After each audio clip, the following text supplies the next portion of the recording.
और वहीं घोसी में बीजेपी की हार के बाद एसबीएसपी अध्यक्ष ओपी राजभर और साथ ही समाजवादी पार्टी के निशाने पर हैं। कुल मिलाकर लखनऊ में जहां पर एसपी दफ्तर के बाहर एक होर्डिंग लगाई गई जिसमें राजभर को दगा हुआ कारतूस बताया गया। इस पोस्टर पर अब सियासत भी शुरू हो गई है। देखिए।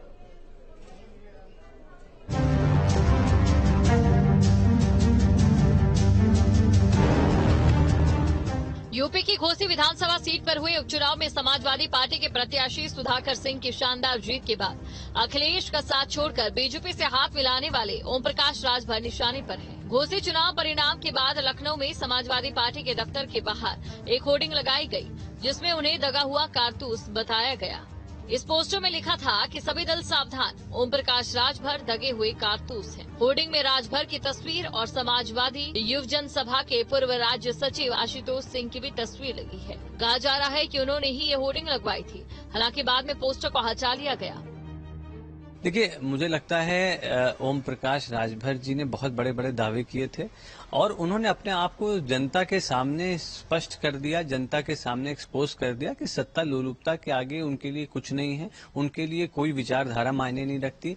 विचारधारा तटस्थ होती है लेकिन उनके लिए सत्ता में रहना महत्वपूर्ण है। जब इन लोगों ने देखा कि समाजवादी पार्टी सरकार बना रही है तो ये उधर आ गए। मुझे लगता है इनको बैगन कहा जाए तो ज्यादा बेहतर होगा। घोसी चुनाव में समाजवादी पार्टी के जीत के बाद अगर सबसे ज्यादा किसी राजनेता की चर्चा है तो वो है ओम प्रकाश राजभर की।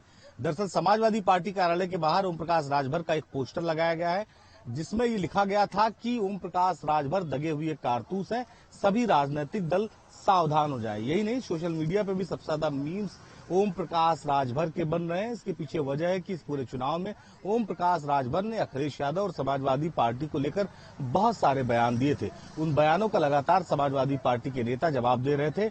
अब जब भारतीय जनता पार्टी उस सीट को हार गई है घोसी चुनाव में, और इसके साथ ही अगर हम बात करें ओम प्रकाश राजभर जिसके ऊपर सबसे ज्यादा जिम्मेदारी थी घोसी चुनाव को लेकर, तो निश्चित तौर पर टारगेट ओम प्रकाश राजभर ही होते और समाजवादी पार्टी के नेता लगातार टारगेट भी ओम प्रकाश राजभर पर कर रहे हैं। यही नहीं, समाजवादी पार्टी के नेताओं की तरफ से ये भी कहा जा रहा है कि ओम प्रकाश राजभर की वजह से घोसी जो सीट थी भारतीय जनता पार्टी के हाथ से वो भी निकल गई और अब जो भारतीय जनता पार्टी में मंत्री पद की कुर्सी ओम प्रकाश राजभर को मिलने वाली थी वो भी दरअसल अब नहीं मिलेगी। ओम प्रकाश राजभर खाली कुर्सी की लालसा में ही आने वाले कुछ सालों तक रहने वाले हैं।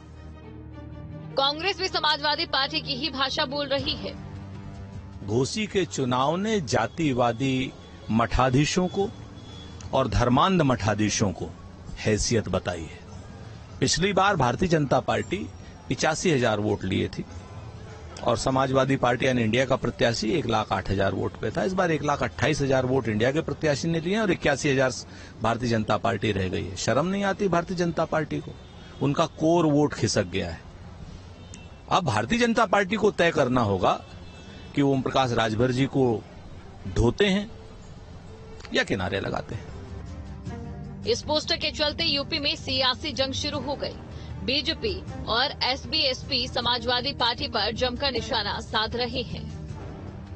भारतीय जनता पार्टी लड़ रही है। ओम प्रकाश राजभर और संजय निषाद हमारे सहयोगी दल हैं। हम सब की जिम्मेदारी थी चुनाव जिताने की, अकेले की ओम प्रकाश राजभर और संजय निषाद की जिम्मेदारी नहीं थी। मैंने पहले भी कहा है कि हम सब मिलके घोसी हम कैसे हारे इसका आकलन करेंगे और जो स्थानीय स्तर पर कुछ कमियां रह गई जिनके नाते परिणाम हमारे पक्ष में नहीं आया, उन कठिनाइयों को दूर करके हम आगे की यात्रा पूरी करेंगे। सोहेल देव, भारतीय समाज पार्टी के राष्ट्रीय अध्यक्ष माननीय ओम प्रकाश राजभर जी उत्तर प्रदेश की जनता के बीच में रहने वाले व्यक्ति हैं। उत्तर प्रदेश की शोषित, वंचित, दलित, पिछड़ी जातियों का हक एवं अधिकार दिलाने के लिए वो पहले से भी संघर्ष करते आए हैं। आज भी वो संघर्ष कर रहे हैं। सड़क से लेकर सदन तक उनकी बातों को उठाने का कोई मादा रखता है तो सिर्फ और सिर्फ वो माननीय ओम प्रकाश राजभर जी हैं। तो इस प्रकार की जो बेबुनियाद बातें समाजवादी पार्टी कर रहे हैं, ये समाजवादी पार्टी की बौखलाहट है। इसी प्रकार उसकी बौखलाहट का ही परिणाम है कि उसके नेता, टुच्चे नेता, टटपुंजी नेता, जिनकी 10 वोट की हैसियत नहीं है, वो लोग उटपटांग बयान दे रहे हैं, पोस्टरबाजी कर रहे हैं। हालांकि बीजेपी राजभर पर हार का ठीकरा नहीं फोड़ रही। भारतीय जनता पार्टी जनता के बीच में रहकर जनता के विकास से जुड़े मुद्दों को प्रखरता से उठाने वाली पार्टी और जनता के विकास को अपना राजनीतिक एजेंडा मानने वाली पार्टी है। निश्चित तौर पे घोसी विधानसभा का जो उपचुनाव का परिणाम है हम जनता के इस जनादेश को स्वीकार करते हैं और हम आगे मेहनत से और जनता के बीच में रह के क्षेत्र और प्रदेश के विकास को सुनिश्चित करने का काम करेंगे। इस पोस्टर और समाजवादी पार्टी के हमलों के बाद ओम प्रकाश राजभर को लेकर सवाल उठने लगे। क्या राजभर का सियासी कद कम हुआ है?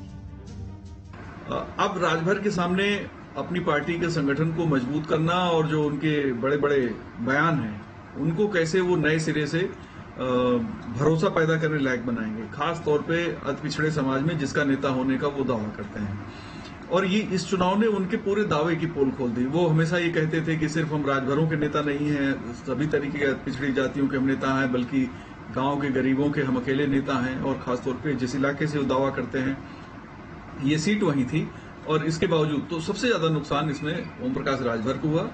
बीजेपी न खोया न पाया की स्थिति में है, बल्कि दारा सिंह चौहान जो चौहान बिरादरी से वो बीजेपी के पास आ चुके हैं, उनके पाले में है। बीजेपी हो सकता है उनको भविष्य में कहीं एडजस्ट करे। सुहेल देव भारतीय समाज पार्टी के मुखिया ओम प्रकाश राजभर के एनडीए पाले में आने के बाद बीजेपी को इस बात का भरोसा था कि घोसी में पार्टी उम्मीदवार दारा सिंह चौहान आराम से चुनाव जीत जाएंगे। घोसी विधानसभा क्षेत्र में ओम प्रकाश राजभर की अच्छी पकड़ है। डोनिया चौहान वोटर की बदौलत बीजेपी जीत का ख्वाब सजाए बैठी थी, लेकिन उसमें भी बिखराव देखने को मिला और उन्हें एकजुट रखने में ओम प्रकाश राजभर भी फेल हो गए। घोसी में समाजवादी पार्टी की जीत हुई। ओपी राजभर के तमाम दावे धरे के धरे रह गए। क्या ओपी राजभर का बड़बोलापन चुनाव में उन्हें और बीजेपी को ले डूबा? क्या लगातार गठबंधन बदलने से ओपी राजभर का सियासी कद कम हुआ? क्या घोसी में हार के बाद अब वो योगी सरकार में मंत्री बन पाएंगे? ये वो तमाम सवाल हैं जिनकी एक झलक इस पोस्टर के जरिए भी दिख रही है। Team news state.